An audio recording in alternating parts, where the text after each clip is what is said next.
नमस्कार बच्चों। कक्षा 9 अष्टम अध्याय लोहतुल्ला। लोहतुल्ला का मतलब होता है लोहे का तराजू। अयं पाठः विष्णुशर्मा विरचितं पंचतंत्रम् इति कथाग्रन्थस्य मित्रभेदनामकं तंत्रस्य संपादितः अंशः अस्ति। अयं पाठः, यह पाठ विष्णु शर्मा द्वारा रचित पंचतंत्र नामक कथा ग्रंथ के मित्र भेद नामक तंत्र से लिया गया है। अस्यां कथायाम् एकः जीर्णधन नामकः वणिक् विदेशात् व्यापारं कृत्वा, इसमें विदेश से लौटकर जीर्णधर नामक व्यापारी अपनी तराजू को सेठ से मांगता है।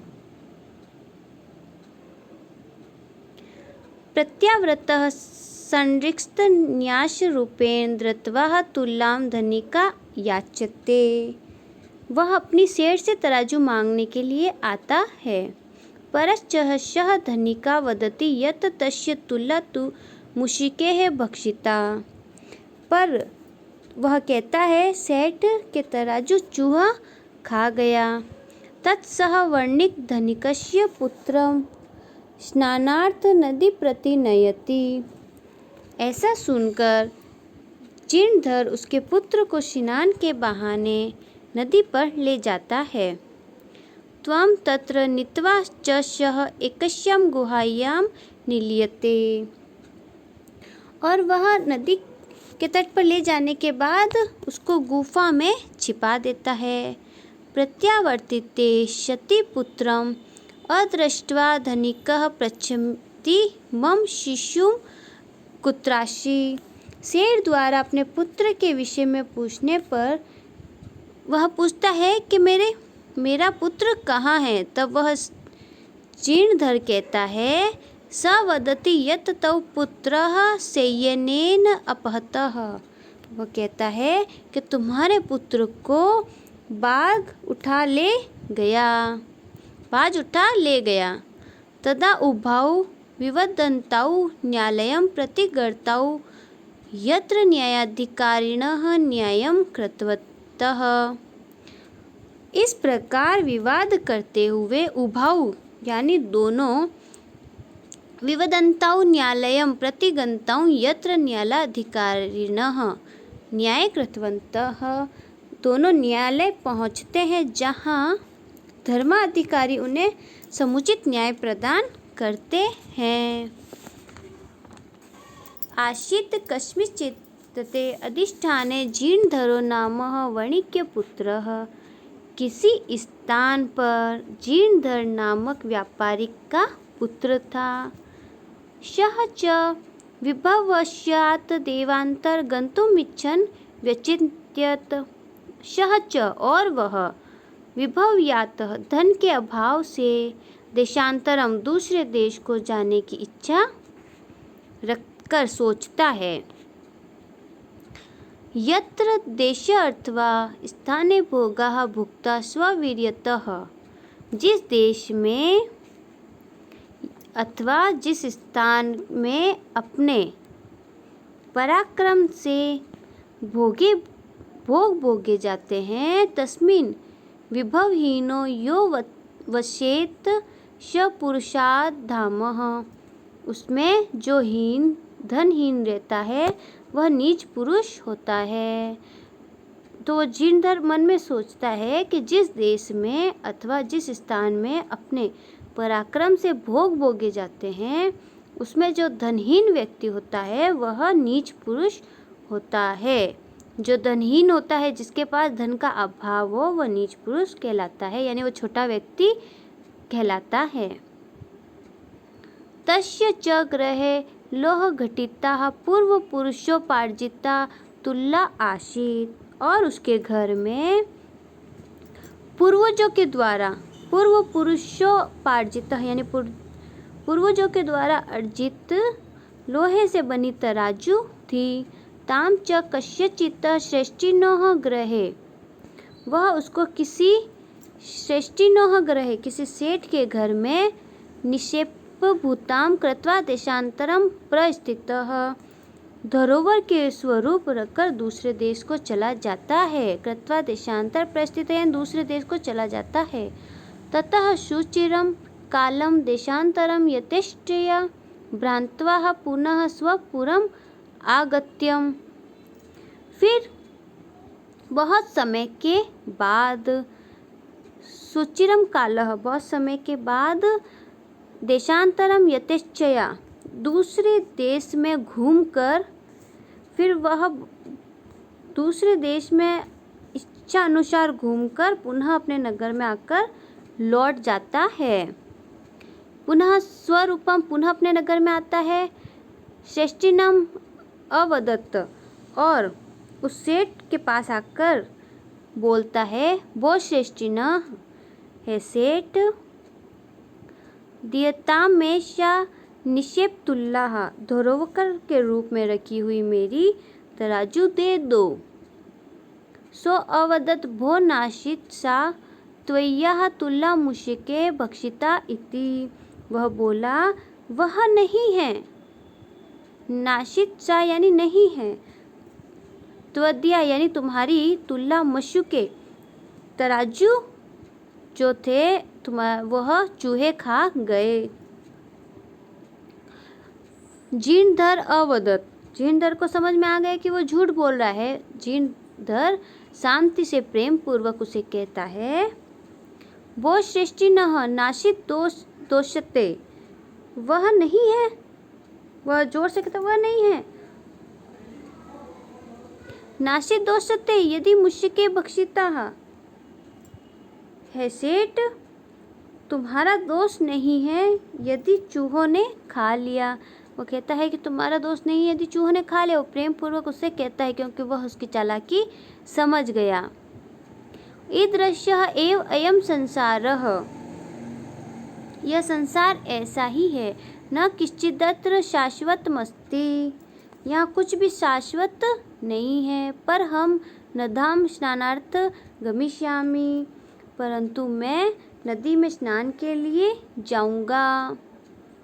तत्त्वम् आत्मीयम् एनः शिशु धनदेव नामनं मया सह स्नान परोपकरण हस्तम प्रेष्यते इति। तो तुम अपने इस धनदेव नामक, वो कहता है तत्त्वम् आत्मीयम् एव शिशु धनदेव नामक, तुम इस अपने बेटे पुत्र धनदेव नामक को मेरे साथ, बालक को मेरे साथ स्नान के उपकरण देकर मेरे साथ भेज दो। क्योंकि वह विदेश से लौटा ही था, उसके पास कुछ सामान इत्यादि नहीं थे स्नान के लिए, तो उसे कहता है कि स्नान का सामान देकर मेरे साथ भेज दो। अर्थात शौ श्रेष्ठी पुत्र धनदेव स्नान उपकरण महादेव प्रभष्टानमन तेन अभ्यागतेन सह प्रस्थितः। वह सेठ अपने पुत्र से बोला, धनदेव से स्नान उपकरण उसके साथ देकर वह बोला, तथानुष्ठीन सवर्णिक स्नानतः त्वां शिशुगिरि गुहां प्रक्षिप्य। वह उसे कहता है कि तुम्हारे चाचा स्नान के लिए हैं तो इनके साथ जाओ। फिर वह व्यापारी का पुत्र बालक स्नान के उपकरण लेकर वह उसके साथ जाता है।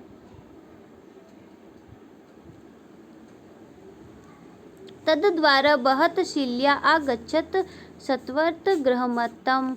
फिर वो उसको बालक को पर्वत की गुफा में छिपाकर उसके द्वार को बड़ी शिला से ढककर शीघ्र घर आ जाता है।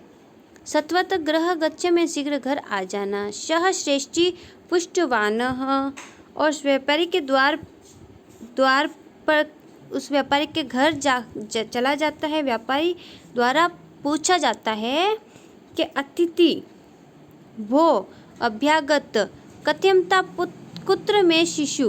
वो कहता है मेरा बालक कहाँ है। यह त्वया सह नदी गतः इति, जो तुम्हारे साथ नदी पर गया था। स अवदत् त्वं पुत्र नदी तटाशेन शयनेन हतः इति। वह बोला, नदी के तट से वह बाज द्वारा हरण कर लिया गया है। श्रेष्ठी अवदत् मिथ्यावादिनम किम किश्चित शयनो बालम हर्तु शक्नोमि। सेठ बोला, मिथ्यावादितम यानी झूठ बोलना। झूठ बोलने वाले, क्या कहीं बाज बालक को चुरा कर ले जा सकता है? शयनो यानी बालक, बाज क्या बालक को ले जा सकता है? तत् समर्प्य मे सुतम अन्यतः राजकुले निवेदिष्यामि इति। तुम सच सच बता दो, नहीं तो मुझे राजा से निवेदन करना पड़ेगा। सो कथयत भो सत्यवादिनम यथा शयनो बालम न नयति।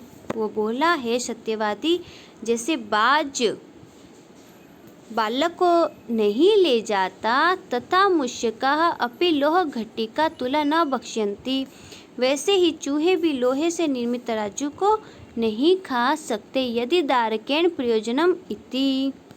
इस प्रकार झगड़ा करते हुए विवोधमानो तौ द्वारपि राजकुलम गतौ। वे दोनों राजकुल दरबार में चले गए। तत्र श्रेष्ठिः तारस्वरेण अवदत्। वहाँ सेठ उच्च स्वर से बोला। श्रेष्ठी यानी सेठ उच्च स्वर से बोला, भो वंचितोम अब्रमम, घोर अन्याय है, घोर अन्याय है।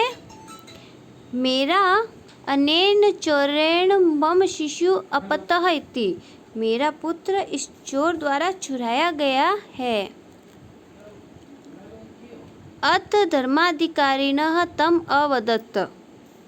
फिर धर्म अधिकारियों ने उसको बोला, वह समर्प्यता श्रेष्ठिच्युतः। अरे सेठ के पुत्र को दे दो। सो अवदत् किम करोति। वह बोला, मैं क्या करूं। पश्यनो में नदी तटो शयनेन शिशु अपतः इति। मेरे देखते हुए नदी तट से बाज द्वारा बालक हरण किया गया। वह कहता, मैं क्या करूं, मेरे देखते ही देखते बाज बालक को ले गया। इति तुच्छ्वा ते अवदत् भो। आपके द्वारा ये सत्य नहीं कहा गया है। भवता सत्यम नाहितम किम शयनम शिशु हर्त समर्थो भवति। क्या बाज बालक को हरने में समर्थ हो सकता है? तो वह बोला, शो अवदत्। वह बोला, भोः भोः श्रूयताम मद वचन। वह बोला, अरे मेरे वचन सुनो। वह कहते हैं, क्या बाज बालक का हरण कर सकता है? तब वो कहते हैं कि मेरी बात सुनो। तुलाम लोह शस्त्रस्य यत्र खादन्ति मूषकः। कहते हैं, राजन, जहाँ लोहे की तरह जो चूहे खाते हैं, वहाँ राजतंत्रम हरेच्चर्येनो बालकम नात्र शेषः। वहाँ बाज को हर लेता है तो संदेह नहीं है। अगर मेरा लोहे का तराजू चूहा खा सकता है तो क्या बाज बच्चे को उठाकर नहीं ले जा सकता? ते अपृच्छन् कथमेतत्। वे बोले, यह कैसे? तत् स श्रेष्ठिः संभायनामग्रे आदितः सर्वः वृत्तान्तं निवेदयत्। फिर उस सेठ ने सभ्यों के आगे आरंभ से सब वृत्तांत से निवेदन किया। तत् न्यायाधिकारिणं विहस्य तौ द्वारपि संबोध्य तुलाः शिशु प्रदानेन तोषितवन्तः। और फिर सबके द्वारा हंसकर उस पर समझाकर तराजू और शिशु के देने से वे दोनों संतुष्ट हो गए। यानी सेठ ने अपनी गलती मान ली और फिर उसको तराजू दे दिया और उसने उसका शिशु। इस पाठ से हमें ये शिक्षा मिलती है कि हमें कभी भी किसी भी चीज़ का लालच नहीं करना चाहिए, नहीं तो जैसे को तैसा ही मिलता है। जैसा हम करेंगे वैसा ही भरेंगे। जैसे सेठ ने किया उसका तराजू चुरा कर, वैसे ही उसका बच्चा उसने चुरा लिया। इस प्रकार से हमें किसी भी चीज़ का, किसी भी वस्तु का लालच नहीं करना चाहिए।